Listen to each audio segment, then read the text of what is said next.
Bien, 10 de la mañana, 41 minutos. Estamos en vivo, la República Medios, transmitiendo desde aquí, desde los estudios en Contegrán 126 para todo el departamento Colón y la provincia de Entre Ríos y aquellas que nos siguen también en alguna parte de la geografía, quién sabe. Vamos a hablar del otro lado, está ya en diálogo, he tenido la generosidad de atendernos Luciano Pagani, es psicoanalista, y se viene una actividad muy piola este viernes 24 de octubre aquí en la ciudad de Colón. Luciano, gracias por el espacio para la radio. ¿Cómo estás? Buenos días. ¿Qué tal, Ana? ¿Cómo estás? Bueno, muchas gracias a vos por brindarnos este espacio para charlar. Y sí, efectivamente, este viernes vamos a estar realizando una actividad híbrida, tanto presencial en la biblioteca FEPLUX como virtual para, bueno, para el resto de las otras localidades que se quieran sumar. Y bueno, vamos a estar charlando acerca de un tema de época, o mejor dicho, una expresión de la época en torno a la agresividad. Ujú. En este sentido, vamos a titular a la actividad como, del siguiente modo, del impulso al pánico, expresiones de la agresividad en el sujeto contemporáneo. Ujú. La actividad va a ser, además de estar disertando, vos va a estar acompañada por otro profesional, ¿no? Perdón, ¿cómo? No te escuché bien. La actividad va a estar acompañada, además de vos en la mesa como disertante, por otro profesional. También. Sí, vamos a estar realizando la actividad con un colega, con Fernando Martínez de Paraná, que bueno, ha sido un colega con el que hemos trabajado mucho tiempo en el Colegio de Profesionales de la Psicología de Entre Ríos. Él es magíster en salud mental, se ha dedicado mucho tiempo al trabajo y al estudio de estos temas. Ya en otra ocasión hemos dado una conferencia juntos trabajando acerca de el narcisismo en estas escenas virtuales. Y bueno, en esta ocasión nos interesaba retomar un poco la agresividad en el plano de la virtualidad, ¿no? Para poder ver de qué modo esto se plasma en el cuerpo y de qué modo se nos presenta en la clínica. Uno se cuando piensa, digamos, en la agresividad, ¿no? Piensa en un montón de cuestiones que atraviesan, ¿no? Que patologizan de alguna manera como, no sé, la cultura, los sentimientos negativos que a través de las pantallas nos llegan, la inhibición, la ruptura de los lazos sociales también, digo como factores de época que vos recién señalabas y que tal vez la intolerancia, la segregación, el aislamiento, que tal vez digo todas estas cuestiones terminan como desembocando en conductas agresivas o no, digo, hay factores que tienen que ver más con, bueno, ya algo propio de la persona o estamos hablando siempre de una construcción constante del lenguaje de la persona. Sí, está muy buena la pregunta y por eso nosotros hacemos este recorte de expresiones de la agresividad en el sujeto contemporáneo, ¿no? Un poco rastreando el hecho de que la agresividad es inherente a la condición humana, solo que en otro momento la agresividad terminaba canalizándose por la vía de la violencia física, ¿sí? Es decir, si uno piensa en el origen de nuestra especie, desde nuestros antepasados en las cavernas, es imprescindible no rastrear la agresividad como justamente el punto de pivot para que nuestra civilización avance. Es decir, pasamos de resolver los problemas golpeándonos con el hueso de un mastodonte a instaurar leyes que regularían ese tipo de violencia física. Lo que no podemos regular nunca es justamente la agresividad, es decir, esa tendencia que tenemos de rivalizar, competir, compararnos y detestar a otras personas, a veces de manera más consciente, a veces de manera más inconsciente, y que hoy por hoy en la actualidad esto se ve muy facilitado porque justamente el campo en el cual se desarrolla la agresividad carece de la posibilidad de una descarga en el cuerpo. Si uno toma lo que era, no sé, por decir un ejemplo muy burdo, ¿no? El juicio por combate de la Edad Media, donde dos personas tenían una diferencia y el rey dictaminaba que, como no se podían poner de acuerdo, debían pelear hasta la muerte, ¿sí? Es una forma de violencia extrema que va a canalizar la agresividad hacia ese punto. Hoy por hoy la agresividad queda siempre disipada, o mejor dicho, sostenida en estos espacios virtuales de manera muy, muy imaginaria. No solamente lo que tiene que ver con los discursos del odio que hoy por hoy se sostienen en el campo político, sino también en otras formas de expresión algo más lúdicas, como podría ser un adolescente o ya no tan adolescente que pasa sus días perfeccionándose como un shooter en un juego como podría ser, no sé, el Counter o tantos otros que se juegan, ¿no? Donde esa persona de alguna manera se autopercibe como en una segunda imagen, como un excelente tirador, ¿no? Un excelente soldado, o lo que fuera que representa ahí en ese juego, donde se sostiene, ¿sí?, una descarga imaginaria de la violencia en ausencia del cuerpo, y que después vamos a ver de qué modo eso lleva a las frustraciones en lo que sería el mundo real, la vida real, ¿no? Porque allí se comercia un saber, una habilidad, ejemplo, ser un shooter, que en verdad es una habilidad canalizada en 3 botones de computadora y el mouse, ¿sí? No es el cuerpo quien se desenlaza, ¿no? En eso estaba pensando, ¿no? En el sostenimiento, como bien vos decías, o en el sustento de la creencia de que existe un enemigo constante, ¿no?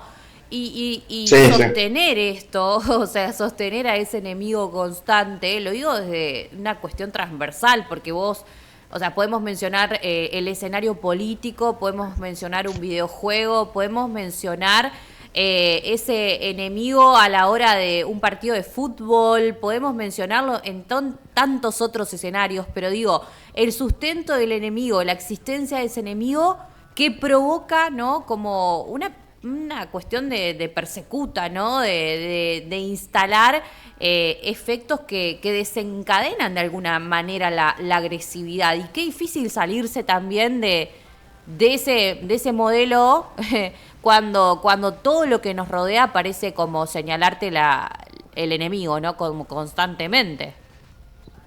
Sí, sí, totalmente. Y aparte, lo que sucede con esta época que, bueno, ya muchos lo venimos pensando y viendo en distintos aspectos, ya sea la sociología, la psicología, el psicoanálisis, la política, la economía incluso, porque la economía también termina cayendo en este tipo de vueltas agresivas, ¿no? Es decir, este vínculo constante que hay entre, bueno, cierta aspiración que pueden llegar a tener algunos adolescentes de convertirse en grandes corredores de bolsa, de criptomonedas. Criptobros, sí.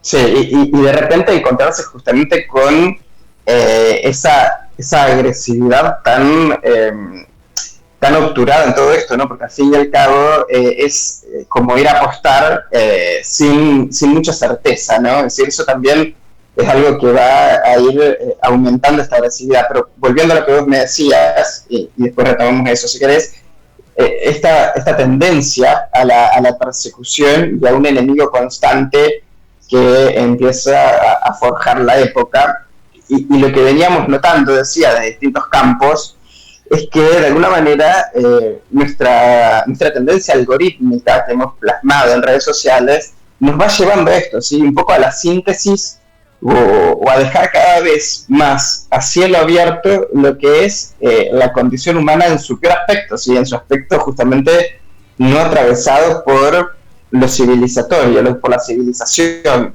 ¿no? Donde de repente, como Freud decía, cuando nos obsesionamos con algo, empezamos a padecer del delirio de ser notados, ¿sí? Estamos con la constante idea de que nos observan, que rivalizan con nosotros, que nos ven todo lo negativo.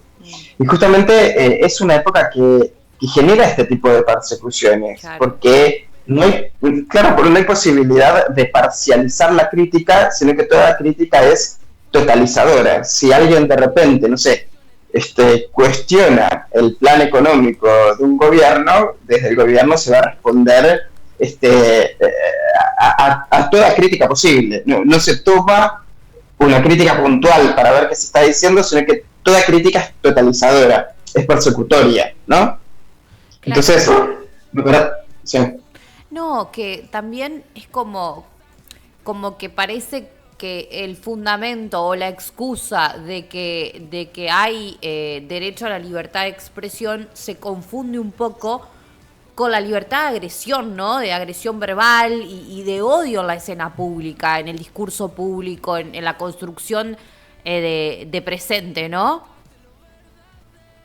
Sí, totalmente, porque ahí, como decías, una cosa es poder expresarnos libremente y otra cosa es no comprender en qué marco está la libertad. Porque, a ver, uno podría decir, yo puedo conducir libremente por Argentina un auto, pero si hay una persona en el medio de la calle, voy a tener que frenar, no puedo conducir libremente y pasarla por encima. Entonces, ahí lo que no se nota en estos ámbitos virtuales, justamente porque hay una ausencia de un cuerpo, ¿sí? No hay alguien tirado en la calle gritando de dolor, sino que hay un tema de expresarse y salir de ahí, donde no se toma conciencia justamente de esto mismo, de la cantidad de violencia que hay en la expresión y cómo esta libertad de expresión se termina transformando en una libertad de agresión.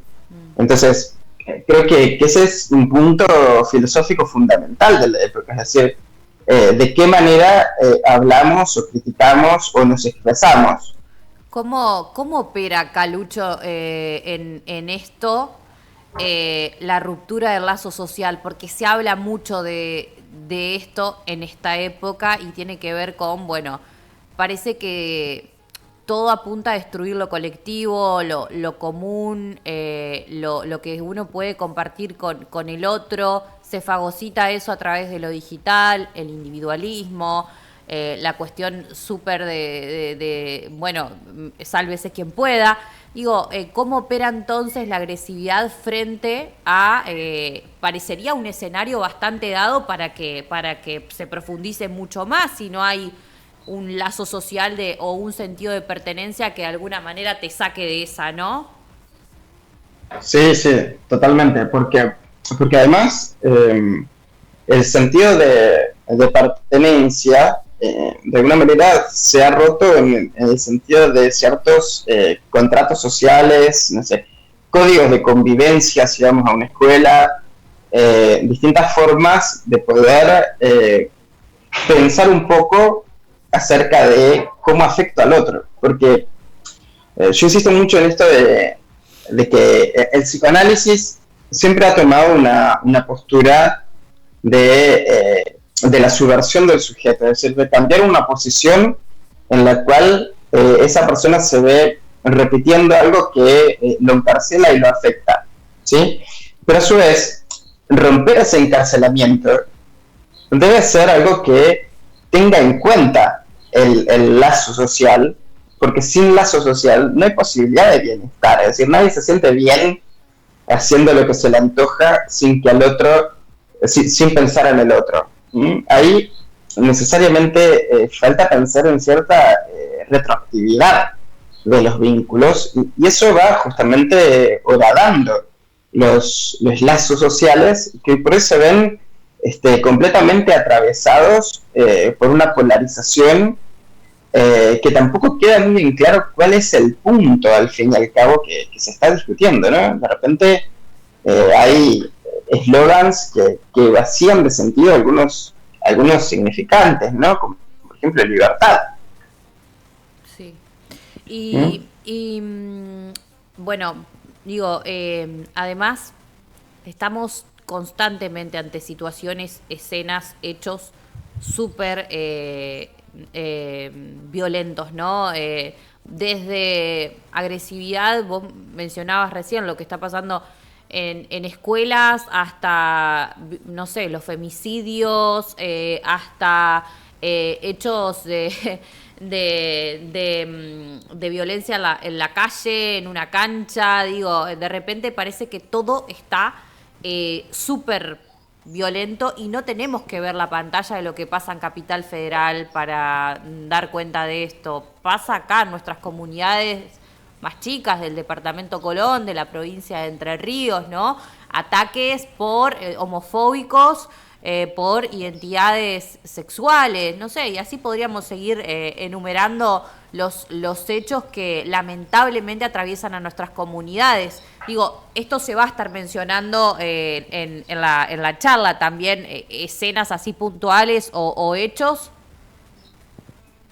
Sí, sí, porque además, en este sentido, las expresiones de violencia, es decir, de violencia, un poco separando esto de la violencia como una descarga hacia otro o en un espacio imaginario, ¿sí?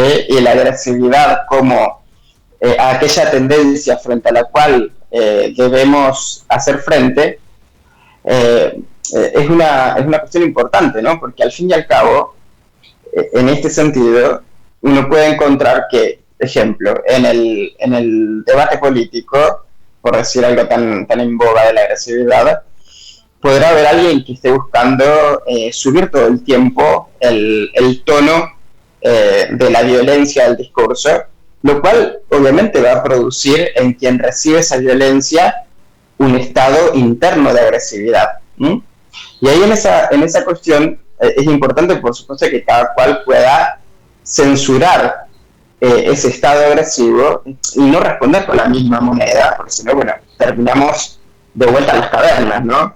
Entonces, hay un costo en esto, ¿sí? Hay un costo en censurar este estado agresivo y poder recuperar el diálogo y poder recuperar la convivencia de la diferencia, ¿sí? Y hoy por hoy, como vos decías, tanto en los ataques a distintas minorías, existe esto de no poder soportar al otro como diferente a mí, como si con cada diferencia se tendría que hacer algo, cuando simplemente la diferencia existe y ya los griegos hace 2500 años inventaron la democracia porque no podemos ponernos todos de acuerdo en lo mismo, es decir, siempre va a haber un resto que va a quedar para un lado y para el otro, es decir, siempre va a haber un punto que no podamos acordar entre todos, pero no quita que tenga un lugar en la sociedad. Entonces, creo que el mundo actual, en esta tendencia a volver violencia todo estado agresivo, hace que todo el tiempo haya un estado de gente atacando, agrediendo, y otras personas que deban tener que defenderse de eso, ¿no? No hay una convivencia, se ha roto efectivamente esa convivencia. Quizás se trate de un momento de la historia, como suele ser dialéctica, y pronto encontremos una nueva síntesis donde esto quede solucionado, pero claramente hoy estamos en un momento de antítesis en la cual todas estas cuestiones se están discutiendo constantemente. Está bueno, está buenísimo, está bueno que también entiendo que la actividad es abierta a todo público. Uh-huh. Sí. No, porque todo lo que describimos en esta charla, lo que nos comentás, lo que nos trasladás, lo colectivo, lo individual, actualmente está conformando un espectro de problemáticas que afectan a la población juvenil e infantil de nuestras comunidades, que a todos nos repercuten y estamos viendo de qué va y qué hacemos. Y muchas, si no digo el total, están ligadas directa o indirectamente al concepto de salud mental, ¿no? Sí, sí, sí, porque además en esto que vos marcabas de las infancias o de la adolescencia o del contexto por ahí de vulnerabilidad frente a la agresividad, frente a la violencia, perdón, es muy importante porque ya si hay algo que se sostiene desde el inicio del psicoanálisis es esta tesis de que la agresividad va siendo de alguna manera domesticada por cada uno desde la infancia hasta, bueno, la adultez, ¿no? De hecho, no es algo de esta época, sino que es algo de todas las épocas que los niños y las niñas sean muy crueles entre sí muchas veces, ¿no? Donde encontramos que los deseos infantiles suelen ser los deseos más fuertes, los más perentorios a la hora de buscar su realización y que justamente volvernos adultos es poder saber que nuestros deseos se verán retrasados por el lazo social justamente, ¿no? Entonces, si nosotros a esta época tan vulnerable, de tan fácil acceso a esta tendencia agresiva, no le podemos marcar algunas cuestiones, bueno, caemos en este tipo de problemáticas que esperemos que no recrudezcan, ¿no? Pero si un niño, una niña, un adolescente que está justamente en este proceso de dosificar su agresividad, de tolerar la diferencia, de empatizar con los otros, se encuentra inmerso en un discurso que todo lo contrario, fomenta la diferencia, se burla de los discapacitados, de alguna manera le da el ok a todos los elementos del bullying, bueno, tenemos un gran problema, ¿no? Totalmente. Bien, invitación abierta para toda la comunidad este viernes, entonces, ¿cómo hacen para inscribirse aquellas interesadas? Bueno, va a ser entonces en la Fiat Lux este viernes a las 19 y se pueden anotar ingresando a nuestra página, que pueden hacerla en mi Instagram, que es Luciano Pagani. Ahí está anclado en la biografía el link de inscripción. Bien, buenísimo. Te agradezco mucho la charla y bueno, esperamos que muchos y muchas se inscriban y puedan estar presentes para dar cauce a esto que tanto necesitamos, que es correr la voz, hablar, circular y conocer formas de ponerle un freno también a estas problemáticas. Así que te agradezco muchísimo, Luciano, por el diálogo. Muchas gracias a vos, Ana, por el espacio y bueno, muy amable como siempre. Así que te dejo un abrazo a vos y a todos los oyentes. Muchas gracias. Pasaba en diálogo con la República Medios, Luciano Pagani es psicoanalista y hay una actividad tremenda este viernes 24 de octubre, 7 de la tarde. Va a ser en la biblioteca Fiat Lux, pero también va a ser virtual, vía Meet, para aquellas y aquellos que se quieran conectar, así que va a ser un seminario híbrido, viernes 24, 19 horas, dirigido a todo público, del impulso al pánico, expresiones de la agresividad en el sujeto contemporáneo, así que buscan allí las redes de Luciano Pagani, psicólogo, está en Instagram y van a encontrar allí el link para poder inscribirse a esta actividad de este viernes.